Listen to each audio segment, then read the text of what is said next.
Hey guys, welcome back to E-Bike Random Adventures. Today we're going to be putting together the Seemoon SM4 electric dirt bike. There's not a whole lot to it, but I am going to show you what you got to do. It's the handlebars, the pegs, the front tire, the front and rear fender, the tail light, and the seat pad. That's all you got to do to put this bike together. Let's get into it. Alright, the bike does come with a little basic toolkit, but as I'm looking around here, I can see that this does not have a 6mm Allen wrench, and you're going to need that for the pegs. So I am going to be using my own 6mm Allen wrench for this build. So if you get the bike, you are going to need a 6mm Allen wrench in addition to what they give you.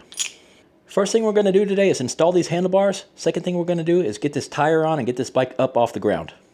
You do get a couple bags of hardware here. This bag seems to be stuff for the fenders. The other bag has the spacers for the axle, and it does have the top cap for the handlebars as well as the hardware. For the handlebars, you're going to grab the 2 top caps, and you are going to grab the 4 cap screws. Grab the handlebars, make sure the wiring is not twisted around. Just put the handlebars here in place. You can let them hang over for now. Let's go ahead and get our top caps on. Go ahead and start these by hand, guys. Don't run these in with tools until you get them started by hand. You don't want to cross-thread these. The reason I'm putting these handlebars on first of all is because I want to be able to grab these handlebars and move this bike around. The 5mm they gave you in the kit does fit these. Just going to run them down a little bit. If you have any trouble with these bolts, take them back out, clean them, maybe put a little bit of lube on them, try them again. If they start cross-threading on you, stop there, take care of the issue before it gets worse. I'm not tightening these up, guys. I'm just running them down right now. Best way to get an idea where you want these handlebars is to stand over the bike. That way you can kind of feel where you're going to be sitting. I'm going to rotate these up. Let me get them centered. Need to loosen them a hair. Alright, that feels pretty good right there. All of these other parts, the brakes and the buttons and the display and all that can all be adjusted as needed. But right now I'm just going to kind of rotate them into a comfortable position. Then I'm going to tighten them down. I'm not going to super tighten these because at the very end I'm going to do my final adjustments on them. The next thing we're going to do is install this front tire, guys. You're going to have to remove this front axle. They only gave us a 15mm. It looks like we're going to need a 17 or 18mm for this, so you are going to need some metric tools. Alright, it is 17mm. Let me see if I can loosen this nut here. You might have to hold the other side, but it's not spinning. This one does take the 15mm. It was just stuck in there. Once you get it loose, you can pull it out. You're going to want to pull this little plastic spacer out of the brake pads. You want to do this at the last moment, right before you install the tire. These may push together, but you might have to open them up a little bit to slide your brake rotor into that slot. Alright guys, to install your front wheel assembly on this dirt bike, I am using a floor jack here. I do recommend you have a motorcycle jack. And if you are going to use a floor jack right here, I do recommend you have a second person to help you hold this motorcycle up so it doesn't tip over from side to side.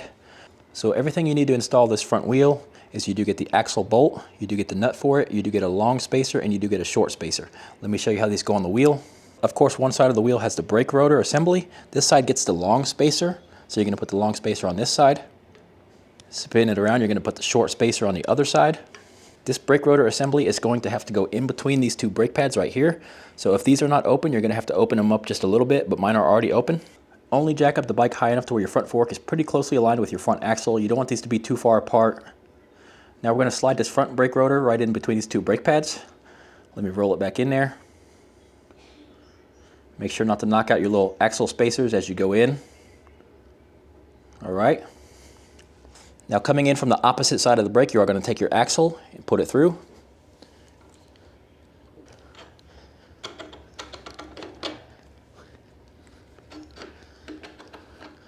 Push it all the way through. Then you're going to install your axle nut on the other side. This axle already had grease on it.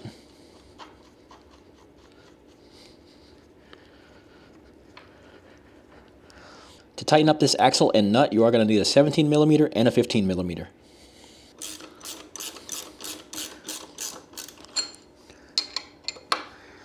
Put this nice and tight, guys.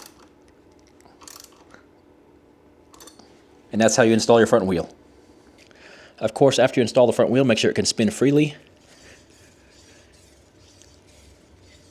Alright, let's install this headlight assembly. Mine already came on the bike installed right here with 1 bolt in the bottom, and there are 2 more bolts up here on the top. If yours is completely off, you might need to install this single bolt down here on the bottom.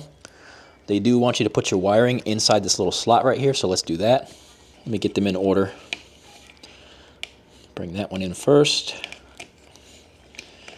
Bring the other cable in. Let's bring this one in. Actually, let me bring the other one across first. Bring in the last cable. So now all the wiring is inside the slot right here. Then you have the 2 bolts here on the top. These are the type of bolts that are going to go inside. They do have the little ring around the outside of them here, and they will fit in these 2 holes. All right, push this over. Get your Allen wrench. Let's install these bolts.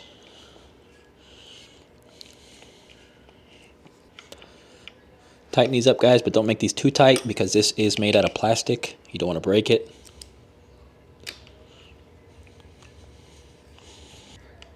Let me snug up these 2 bolts. All right, now all your wires are nice and secured inside this little headlight here. Make sure to tighten up the bottom bolt if it's loose.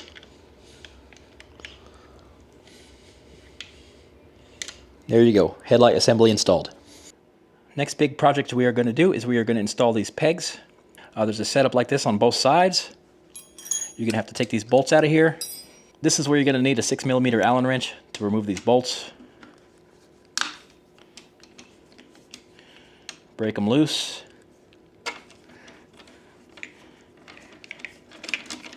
Keep track of your spacers. I'm going to show you something unique to these pegs, guys. The left side has a threaded hole, and you do get this cross rod. These nuts right here, these are just backup nuts. So just screw these down. You are going to screw this rod right into this left side. And you might have to make an adjustment on it after we install this. The right peg is not threaded, guys. It just has a blank hole, and the other end of this rod has a blank pin. This is just going to go right into that hole there. The trick is going to be, you may need to adjust this threaded part for the width of these pegs. I'm just going to start it like this with the threaded side, and then we will see where we need to adjust it to get that pin to fit in that right side hole. Let's start with this left side peg. The spacers do go behind the pegs, guys. So get your bolt, put it through the hole there, put the spacer on it, go ahead and get it started. You'll be able to swing the other side and get it in place. Put the spacer in, put the other bolt through, get it started, thread it in. Actually, I'm going to go ahead and fully tighten down this right side because the adjustment for the rod is over on the left peg.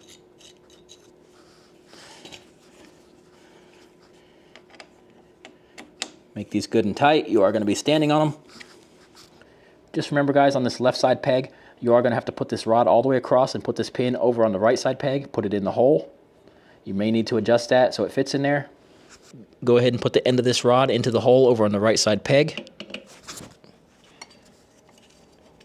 You need to twist it a little bit. Okay, it dropped in. This side here does have a washer that holds down this plastic. It did fall off, so let's put that back on with the spacer. Get your washer in the hole and then push the bolt through. Let me tighten these bolts up, and then I am going to adjust the rod here on the bottom.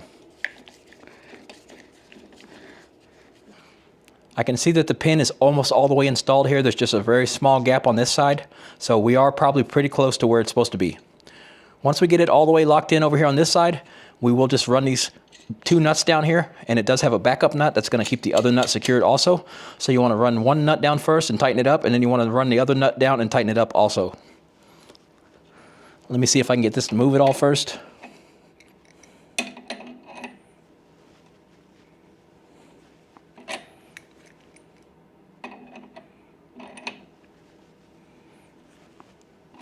You want to stop turning this rod as soon as it is fully seated over here on this side.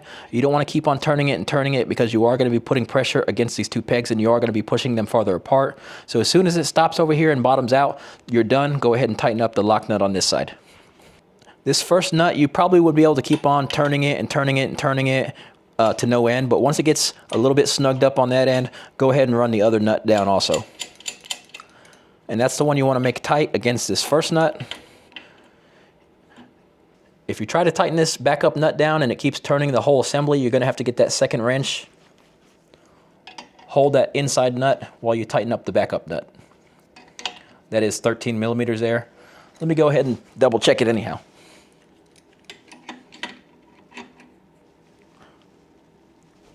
Good and tight. Let's install the front fender. It does mount right up under the fork here. It does have 3 bolts. It looks like it does take the smaller bolts with the shoulder on them. They do fit well in the hole. As you can see, it fills up the hole on the opposite side. Start these by hand and tighten them up with your Allen wrench. The Allen wrench that came in the kit does fit these bolts. It is 5mm. This fender's made out of plastic, guys. Don't crank these down too tight. You don't want to break the plastic. Alright guys, the last things we got to do is attach this rear fender, and then we're going to put the seat on, and this build will be done. This rear fender does have multiple fasteners on it, guys. There's some that come in from the bottom here. There's some that come in from the top over here. There is the tail light that we are going to install also. I forgot about that. This actually comes up from the bottom, and it does attach to these two fasteners here from the bottom. Pretty easy, like right there. But some of these get nut plates. Right here on the bottom of the fender, you're going to have to install these two nut plates. Let's do that right now. These just clip over.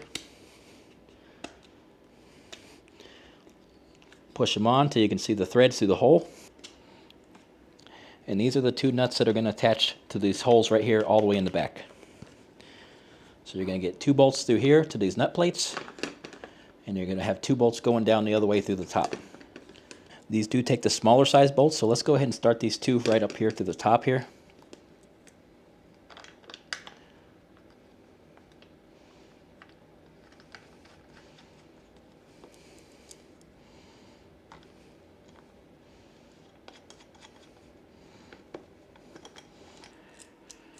There are some additional washer bushings. I have not been able to figure out exactly where they go, so I'm not going to be using them. The bolts on the bottom seem to be the small ones also, coming up from the bottom into those nut plates we installed. Let me start these in.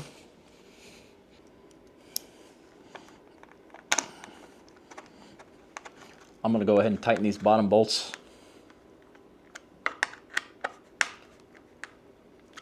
Then I'm going to tighten the top bolts. This is all going to be sandwiched together here.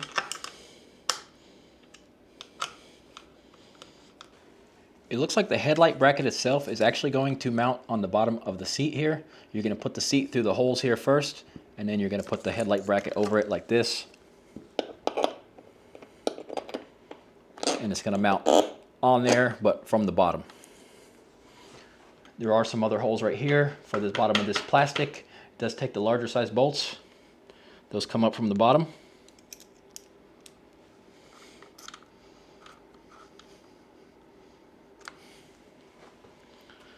All right, the plastic is all together. All we have left to do is put this seat on. The seat does have a little attachment up here in the front. This goes up and under this. And you got to push this pretty hard. You got to push this pretty hard up under here, guys, until you can get these 2 studs to go through the holes here. It does take a little bit of force. I tried it once. Put a little bit of forward force on it.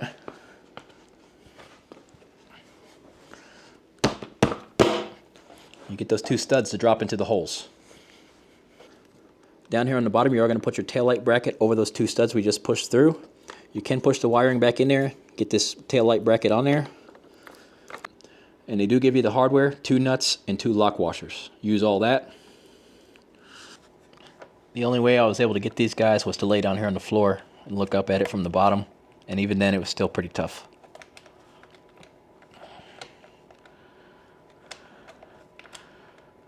Just get them started. Then you'll have to find a socket to tighten them up. They look like they're 10mm. All right, they're started. Now let's tighten them up. Don't forget, guys, these bolts are holding this tail light on, but they're also holding your seat on. So you do want to snug these up.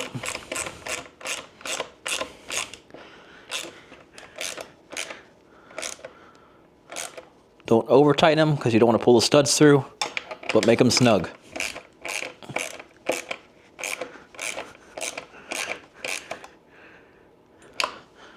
All done. Alright guys, that is the full assembly of the Seemoon electric dirt bike. Thanks for watching.